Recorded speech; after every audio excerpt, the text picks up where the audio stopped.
Can I ask you about climate change? Yeah. And your read on that? Big debate right now, global warming, human-made. How do you see what's actually happening here? Scam. I mentioned earlier an organization called the Club of Rome. Club of Rome was started in 1968, and it's part of a network of organizations. Towards the end of the 19th century, early 20th century, secret society was created in Britain called the Round Table. The first head of it was Cecil Rhodes, who was a Rothschild agent. That's why he went into southern Africa and pillaged the gold and diamond resources and destroyed that society on behalf of the Rothschilds. And he was the head of the Round Table. Then when he died, another guy called Alfred Milner took over, another Rothschild agent. And this secret society started spawning satellite organizations. First one they created was the Royal Institute of International Affairs in London, also known as Chatham House. Think tanks, this is what they are. Watch the think tanks, big time. And then they created something in America, which was an American version of that, called the Council on Foreign Relations. Council on Foreign Relations has, to a very large extent, driven American foreign policy ever since to this day. Then came the Bilderberg Group in 1954, formed at the Bilderberg Hotel in Oosterbeek, Holland. Then in 1968 came the Club of Rome, and then came the Trilateral Commission in 72, 73. Now, the Club of Rome was created specifically to use the environment as an excuse to transform society. And I've been writing about this for a long time. And basically, you say, to save the planet, this has to happen. And to save the planet, it's a globe, therefore we have to have global centralization of power to save the planet. And so the Club of Rome has been one of the big drivers of human-caused climate change, or the illusion of it. And then came a United Nations agenda called Agenda 21.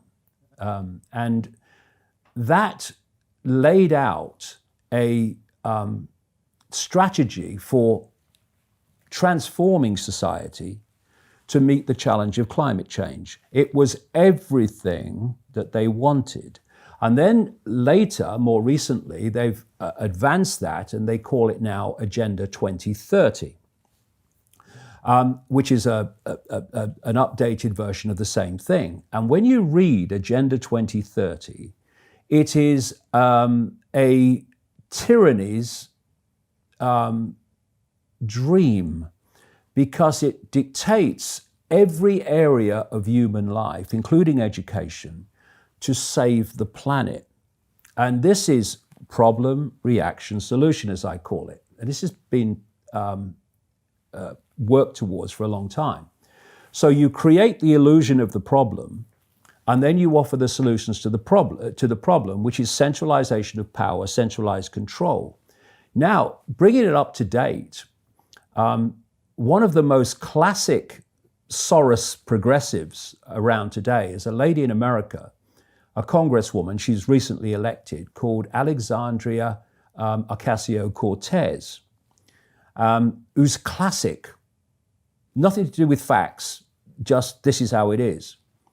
And she's just come out now, and it's got a lot of coverage in America, a lot of support in the Democratic Party, called the Green New Deal.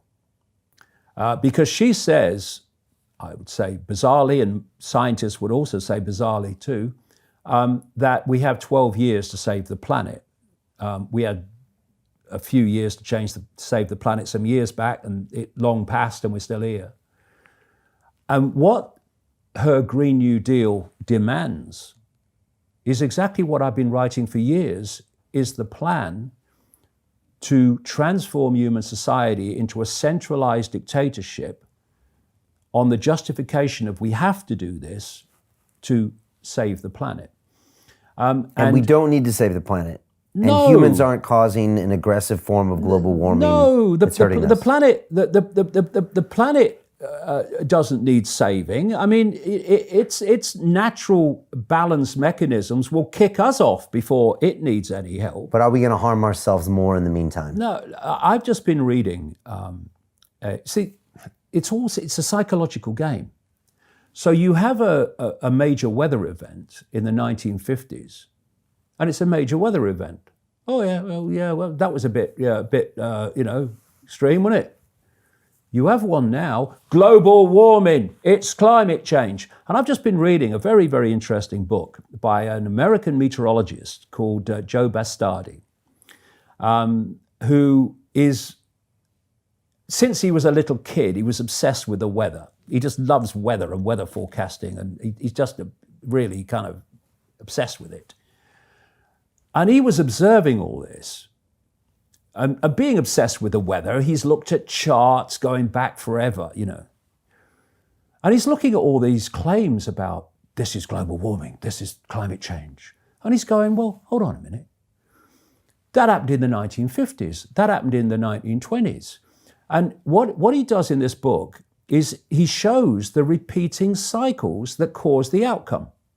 So in the 1920s or earlier, there is a cycle where the Atlantic cools and the Pacific warms. There's another cycle where the Pacific cools and the Atlantic warms. And that has a knock-on effect that eventually reaches a weather outcome. Now, he's pointing out in this book that when this sequence happens today, the outcome is, that's climate change, we're all going to die. And then he goes back in his book and he shows that in the 1950s, the 1940s, this same cycle happened, and the outcome that he's now blamed on climate change happened. I mean, the planet today is nothing like as warm as it was in what they call the medieval warm period, when there was no carbon dioxide emissions from technology. I mean, what caused it then? Turbocharged handcarts? I mean, it's crazy. And the other thing is that we went from this really warm period, the medieval warm period, about 1,000 years ago, and then we came down into what they call the Little Ice Age, which is still portrayed today on some Christmas cards with people skating on the Thames, when temperatures became very, very cold. And there's a correlation between the two, which I'll come to in a second. And then we started coming out of the Little Ice Age into the present day. And a lot of, they say, this is the warmest day since records began. A lot of those records began, well, we're still coming out of the Little Ice Age. So the comparison between then and now is completely unsupportable. Have you noticed that whenever they're talking about the climate and climate change and global warming, they never mention the bloody sun. They don't mention it. It's all carbon dioxide. But by the way, without carbon dioxide, we'd all be dead. It's what gives life to the planet. And another, by the way, 98% or thereabouts of greenhouse gases, which are supposed to hold the heat in, or do hold the heat in, is water vapor and clouds. And when you see the graph, there's water vapor and clouds. Here's carbon dioxide. And the vast majority of this carbon dioxide is naturally generated, not human generated. And what about methane and all the ones that animals? Yeah, but they're tiny, tiny, but tiny. It has a big effect, though. They're even less. What are we do? Going to kill all the animals? What are we going to do?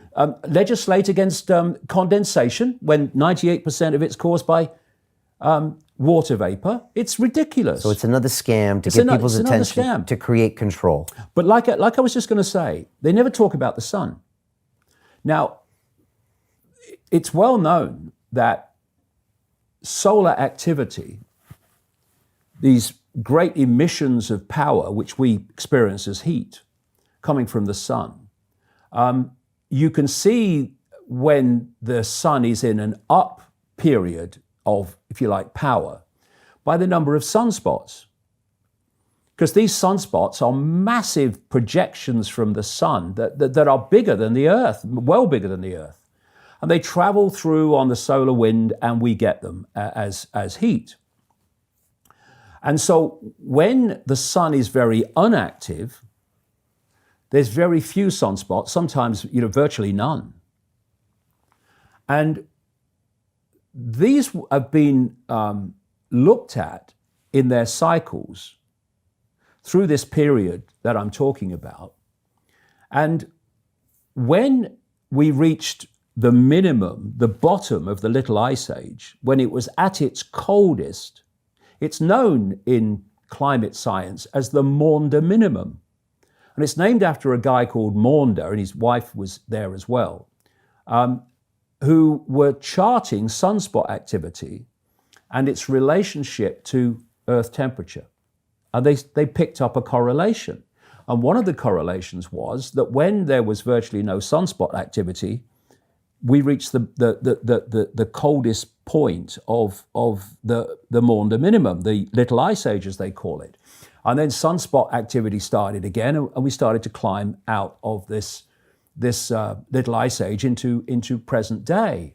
So when you discount basically the impact of the sun on temperature, your climate models are irrelevant. Irrelevant, because the basic foundation factor of what dictates the temperature of the planet, the flipping sun, is not taken into account on anything like what it should be to get an accurate projection of what's going to happen. Then you look at this from the point of view of prediction against experience.